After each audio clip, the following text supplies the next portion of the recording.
नमस्कार, 24 का चैंपियन में आपका फिर से स्वागत है। मैं हूं मिहिर रंजन। लोकसभा चुनाव के लिए प्रचार का शोर थम गया है। आखिरी दिन कैसा रहा माहौल, कौन किस पर पड़ा भारी, किसने किस पर किया लगाया हमला, किसने किस पर क्या आरोप लगाया, इस बुलेटिन में होगी सारी बात। पूरे दिन भर का अपडेट और अब तक का जो कुछ भी हुआ वो समेटकर हम आपके लिए लेकर आए हैं। साथ ही आपको बताएंगे कि आखिर पंजाब के चुनाव से पहले पूर्व प्रधानमंत्री मनमोहन सिंह ने किसको लिखी है चिट्ठी और उस चिट्ठी में उन्होंने क्या क्या लिखा है, क्योंकि मनमोहन सिंह ने कहा कि पीएम मोदी ने अपने पद की गरिमा का ख्याल नहीं रखा है।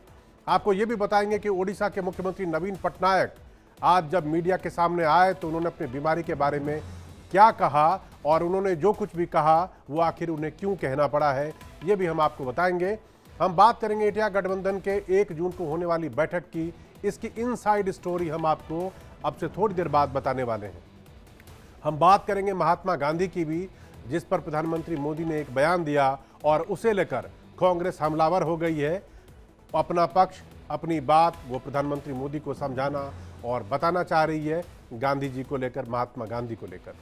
इधर पीएम मोदी कन्याकुमारी पहुंच गए हैं, जहां वो ध्यान लगाने वाले हैं और ये जो ध्यान लगाएंगे और उसको अगर कहीं टेलीविजन पे दिखाया जाएगा तो इसको लेकर घमासान मचा हुआ है।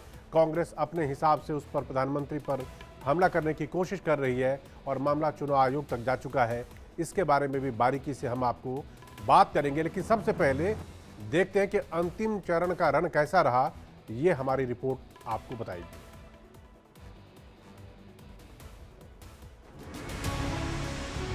कांग्रेस ने भ्रष्टाचार में डबल पीएचडी कर ली। चुनाव का आखिरी पड़ाव और नेताओं ने झोंक दी पूरी ताकत। क्या बिहार, क्या यूपी, क्या ओडिशा, धुआंधार रैलियों का रेला लगा था।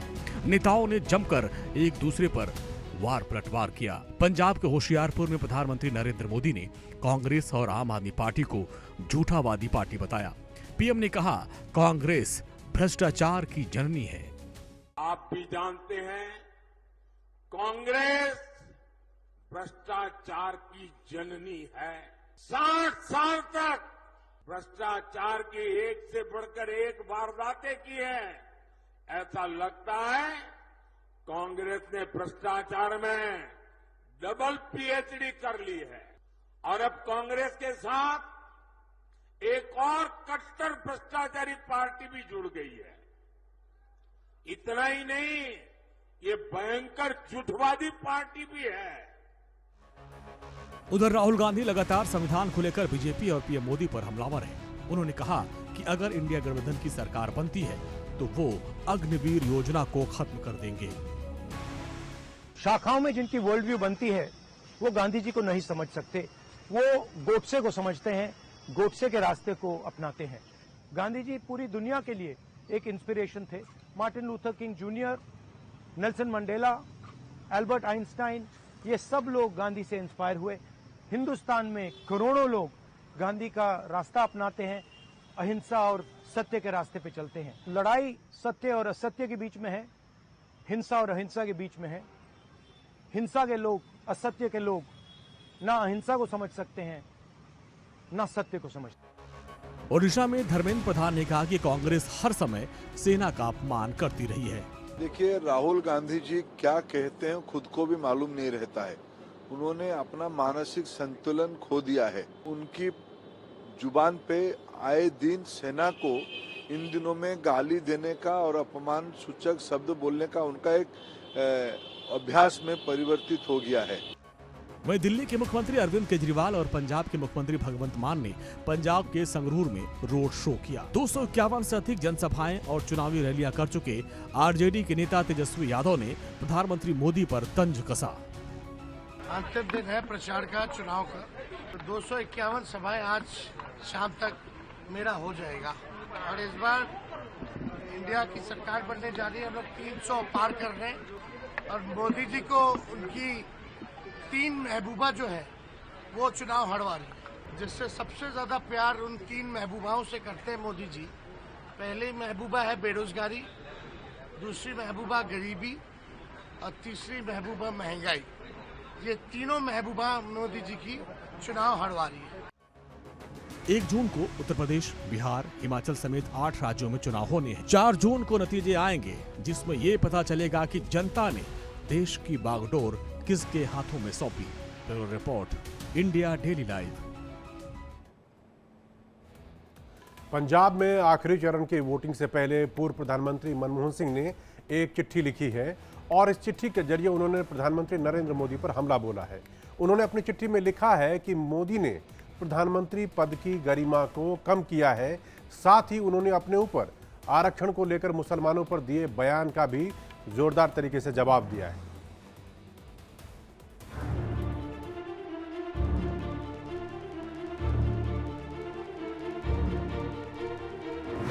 पूर्व प्रधानमंत्री मनमोहन सिंह ने लोकसभा चुनाव के आखिरी चरण में पंजाब में होने वाली वोटिंग से पहले पंजाब के वोटर्स के नाम एक ओपन लेटर लिखा है। इसमें उन्होंने पंजाब के लोगों से बीजेपी की सरकार ना बनाने की अपील की है। 3 पेज के लेटर में मनमोहन सिंह ने किसान आंदोलन समेत कई बड़ी घटनाओं का जिक्र किया है। उन्होंने कहा कि बीजेपी सरकार ने पंजाब, पंजाबियों और पंजाबियत को बदनाम करने में कोई कोर कसर नहीं छोड़ी। इतना ही नहीं, उन्होंने इसमें लिखा है कि मोदी जी ने चुनाव के दौरान नफरत भरे भाषण दिए। वो पहले प्रधानमंत्री हैं जिन्होंने पद की गरिमा कम की है। कुछ गलत बयानों के लिए उन्होंने मुझे भी जिम्मेदार ठहराया। मैंने अपने जीवन में कभी एक समुदाय को दूसरे समुदाय से अलग नहीं किया। ऐसा करने का कॉपीराइट सिर्फ बीजेपी के पास है। प्रधानमंत्री पद की गरिमा के साथ अगर किसी ने खिलवाड़ किया है तो वो यूपीए सरकार के दौरान खुद पूर्व प्रधानमंत्री मनमोहन सिंह जी ने किया है। एक ऐसा प्रधानमंत्री से जो नाम के वास्ते प्रधानमंत्री था, एक लोकसभा इलेक्शन जिसने लड़ा और बुरी तरह से हारा, एक ऐसा प्रधानमंत्री जिसके ऊपर एक सुपर कैबिनेट यानी एनएससी के तौर पर जो चलाता था, एक ऐसा प्रधानमंत्री जिसने सदारत की सबसे भ्रष्ट कैबिनेट की। दरअसल पीएम मोदी समेत बीजेपी के तमाम नेताओं ने अपने चुनावी भाषण में मनमोहन सिंह के उस बयान को जमकर उठाया जिसमें उन्होंने देश के संसाधनों पर पहला हक मुसलमानों का बताया था। ये कांग्रेस का मैनिफेस्टो कह रहा है कि वो माताओं बहनों का सोने का हिसाब करेंगे, उसकी जड़ती करेंगे, जानकारी लेंगे और फिर उस संपत्ति को बांट देंगे और उनको बांटेंगे जिनको मनमोहन सिंह जी की सरकार ने कहा था कि संपत्ति पर पहला अधिकार मुसलमानों का है। भाइयों बहनों, ये अर्बन नक्सल की सोच, मेरी माताओं बहनों, ये आपका मंगल सूत्र भी बचने नहीं देंगे, यहां तक जाएंगे मैं कहने आया। आज पीएम मोदी ने होशियारपुर में फिर कहा कि कांग्रेस उन्हें जुबान खोलने पर मजबूर न करे। मैं इंडिया अलायंस वालों को कह रहा हूं, मैं चुप बैठा हूं, इसका मतलब ये समझिए, गलती मत कीजिए मोदी को समझने की। अगर मोदी जिस दिन मुंह खोलेगा तुम्हारी 7 पीढ़ी के पाप निकाल करके रख दूंगा। मनमोहन सिंह के इस लेटर को कांग्रेस नेता पवन खेड़ा एक प्रेस कॉन्फ्रेंस के जरिए लेकर आए। पंजाब में 1 जून को 13 सीटों पर मतदान होने हैं। Bureau report, India daily live.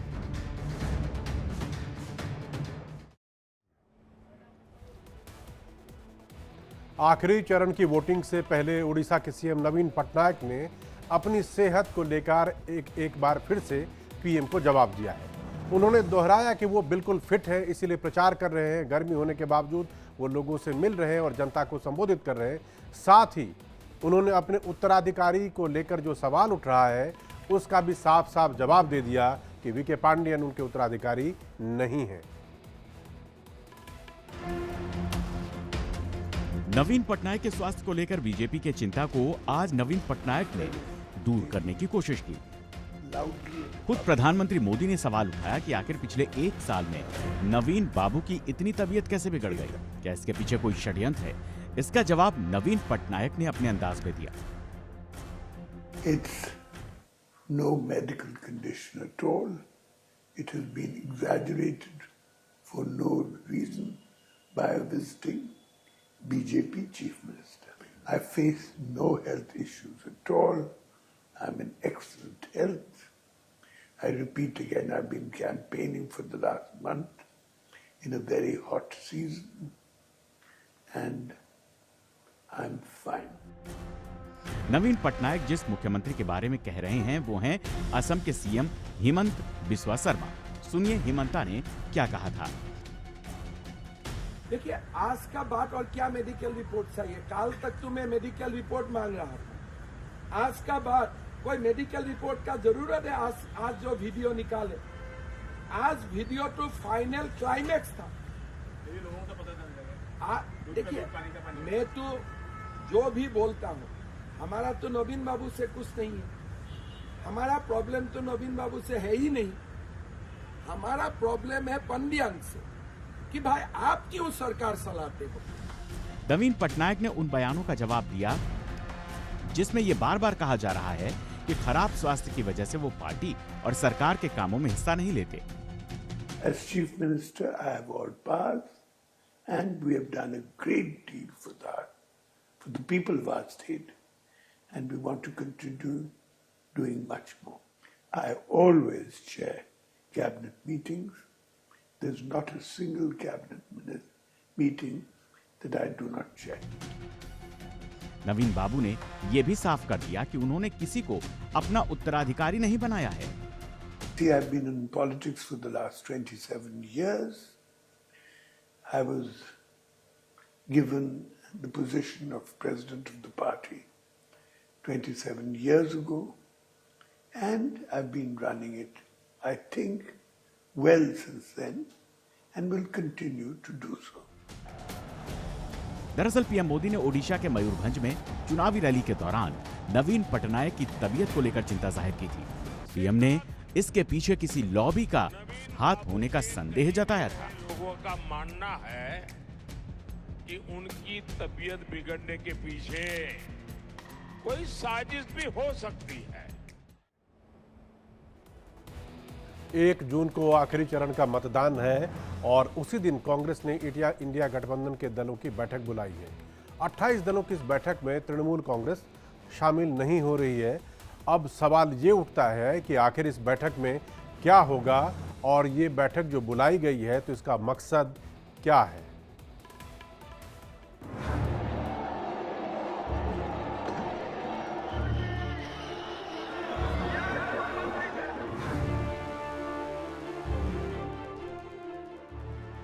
आखिरी चुनाव के दिन इंडिया गठबंधन की बैठक पर सबकी नजर है। इस बैठक को बुलाने का मकसद क्या है, ये अभी तक पूरी तरह से साफ नहीं है, लेकिन गठबंधन में शामिल पार्टी के नेताओं का कहना है कि बैठक में आगे की रणनीति तय की जाएगी। कांग्रेस अध्यक्ष मल्लिकार्जुन खड़गे का दावा है कि इंडिया गठबंधन की सरकार बनने जा रही है। इस बैठक में कई मुद्दों पर बात होगी। वहीं जयराम रमेश का कहना है कि रिजल्ट आने के 48 घंटे के भीतर प्रधानमंत्री के नाम की घोषणा हो जाएगी।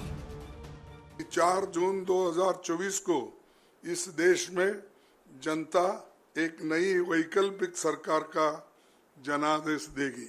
इंडिया गठबंधन पूर्ण बहुमत की सरकार बनाएगा। गठबंधन में शामिल आरजेडी भी इस बैठक में शामिल हो रही है। आरजेडी नेताओं का कहना है कि इंडिया गठबंधन को 300 से ज्यादा सीटें आ रही है। इंडिया की सरकार बनने जा रही है, हम लोग 300 पार कर रहे हैं और मोदी जी को उनकी 3 महबूबा जो है वो चुनाव हरवा रही है, जिससे सबसे ज्यादा प्यार उन 3 महबूबाओं से करते हैं मोदी जी। पहली महबूबा है बेरोजगारी, दूसरी महबूबा गरीबी और तीसरी महबूबा महंगाई। ये तीनों महबूबा मोदी जी की चुनाव हरवा रही है। हम लोग के इंडिया तो अभी भी कह रहे हैं 400 पार हो जाएगा मैडम। 400 पार हो जाएगा, 300 पार हो जाएगा। आप लोगों का देखिएगा पूरा देश भर में लोग पलट गया है, देश के लोग पलट गया है, सरकार बन जाएगी। उधर बीजेपी और एनडीए के नेता इस पर तंज कस रहे हैं। गठबंधन 1 जून को बड़ी बैठक करने जा रही है, सभी अब इंडी भिंडी के बिया जैसा बिखर जाएगा। भाई इंडिया अलायंस के नेताओं को चिंता तो इसी बात की है ना, आपने हमको खिला दिया, हमने आपको नहीं खिलाया, आप कैसे बनाते हैं इसकी रेसिपी शेयर कर लीजिए। मछली हेलीकॉप्टर में कैसे दिखाई जाती है, इन लोगों के पास काम क्या है? यही तो काम रह गया इन लोगों के पास, खाना खिलाना। तो ऐसे में 1 तारीख को बैठ के सब लोग डिसाइड करेंगे कि 4 तारीख के बाद किस किस के यहाँ कौन कौन भोज पे जाएगा, क्योंकि सरकार बनाने की चिंता से लोग मुक्त हो जाएंगे। ना इनको सरकार बनानी है ना देश चलाना है। प्रधानमंत्री जी तीसरी बार शपथ की तैयारी कर रहे होंगे। ऐसे में फुर्सत के पल हैं इन लोगों के पास, तो ये लोग इस फुर्सत के पल को कैसे बिताएंगे उसको लेकर ज़रूर 1 तारीख को लोग बैठक करेंगे। चुनाव से पहले हर पार्टी अपनी सरकार बनाने का दावा कर रही है। किस नेता के दावे में कितना दम है, ये 4 जून को ही पता चल पाएगा। पूरे चुनाव के प्रचार के दौरान प्रधानमंत्री कई मुद्दों पर बोले और जोरदार तरीके से बोले, जो सुर्खियां लगातार बनती रही। अभी उन्होंने एक इंटरव्यू दिया और उस इंटरव्यू में उन्होंने गांधी के बारे में कुछ बोला जिसे लेकर कांग्रेस हमलावर है। मोदी जी ने क्या कहा वो सुन लीजिए कि दुनिया में महात्मा गांधी एक बहुत बड़े महान आत्मा थे। क्या इस 75 साल में हमारी जिम्मेवारी नहीं थी क्या कि पूरी दुनिया महात्मा गांधी को जाने? कोई नहीं जानता है, माफ़ करना मुझे। पहली बार जब गांधी फिल्म बनी तब दुनिया में क्यूरियोसिटी हुई कि अच्छा ये कौन है। हमने नहीं किया जी, इस देश का काम था। ये प्रधानमंत्री मोदी का बयान है जो उन्होंने एक इंटरव्यू में कहा था। कांग्रेस इसे लेकर हमलावर है। राहुल गांधी से लेकर खड़गे साहब तक हर कोई प्रधानमंत्री मोदी पर अपने तरीके से हमले कर रहा है और उन्हें घेरने की कोशिश कर रहा है।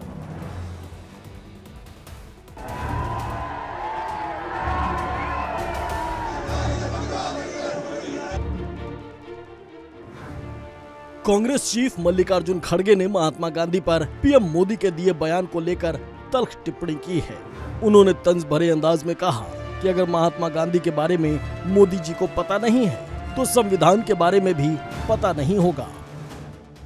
हमारे देश के प्रधानमंत्री ये बात कही, ये मुझे बहुत आश्चर्य लग रहा है और ऐसा ही हो सकता है जैसा महात्मा गांधी जी जो काम किए, जो कहे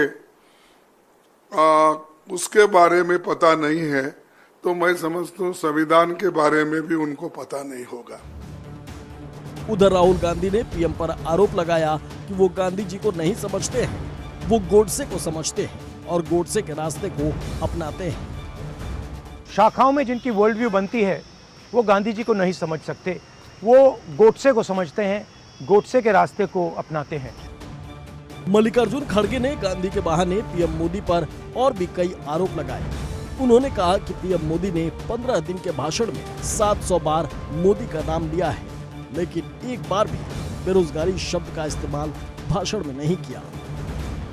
15 दिन के भाषण में 232 बार कांग्रेस का नाम लिया, 758 बार मोदी शब्द का प्रयोग किया गया, एक बार भी महंगाई और बेरोजगार बात नहीं की।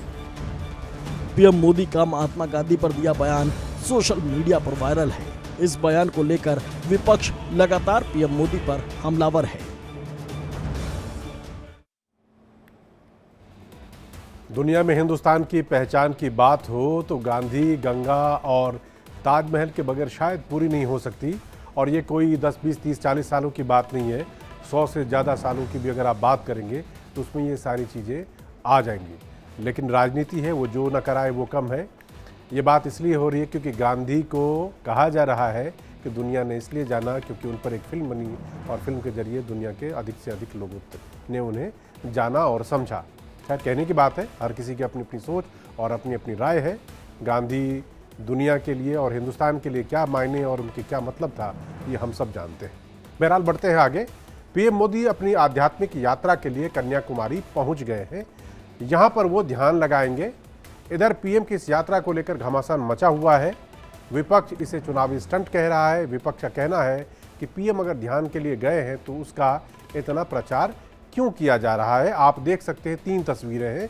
ये तीनों वो तस्वीरें हैं जब चुनाव प्रचार खत्म होने के बाद प्रधानमंत्री नतीजों से पहले अपने हिसाब से उन्होंने अपना कार्यक्रम और उन्होंने अपनी जगह वो फिक्स की थी। 2014 की तस्वीर आप देख सकते हैं, 2019 की तस्वीर और 2024 जहां पर वो कन्याकुमारी अब तक पहुंच गए।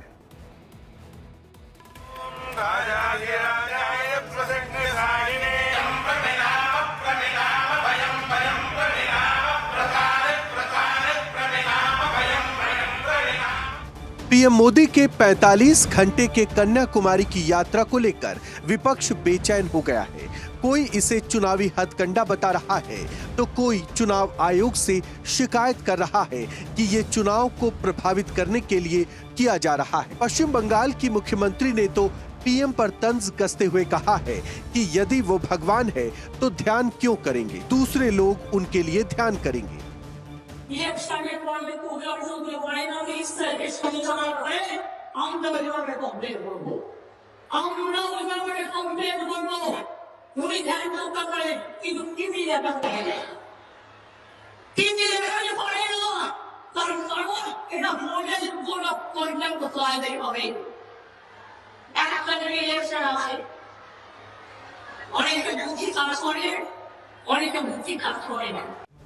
आरजेडी के नेता पीएम के इस ध्यान यात्रा को लेकर खासा तंज कस रहे हैं। इन नेताओं का कहना है कि पीएम मार्केटिंग के लिए कन्याकुमारी जा रहे हैं।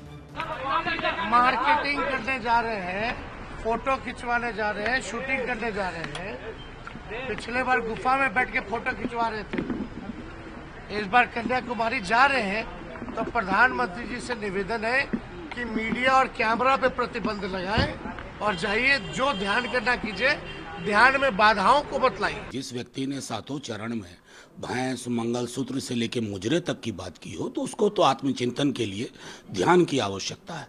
लेकिन मैंने भी प्रधानमंत्री से आग्रह किया कि प्रधानमंत्री जी, ध्यान में जब 8-10 कैमरा होता है ना तो व्यवधान उत्पन्न होता है। ध्यान करिए, ध्यान के नाम पर पाखंड और ढोंग से वो परमात्मा भी नाराज होंगे। समाजवादी पार्टी के अध्यक्ष अखिलेश यादव कह रहे हैं कि पीएम मोदी अब तो फुर्सत में है और उन्हें ये ध्यान लगाने की जरूरत 5-7 साल पहले थी। सुना है कि जहां पर विवेकानंद जी कभी मेडिटेशन किए थे, वहीं पर हमारे देश के प्रधानमंत्री जी मेडिटेशन करने जा रहे हैं। ये मेडिटेशन की जरूरत तो पहले थी, 5 साल पहले या 7 साल पहले, जब आपको देश के लिए काम करना था।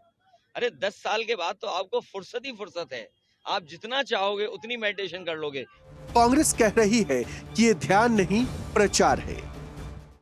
एक तो जो मेडिटेशन या ध्यान किसी भी भारतीय परंपरा में या दुनिया के और स्टैंडर्ड में ये अकेलेपन होता है, भीड़ भाड़ से दूर होता है। ये मेडिटेशन है ही नहीं है, ये चुनाव को प्रभावित करने का एक हथकंडा है। ऐसा पहली बार नहीं है कि पीएम चुनाव के बाद ध्यान लगाने जा रहे हैं। इससे पहले 2014 और 2019 में वो ध्यान लगाने के लिए गए थे। Bureau report, India daily live.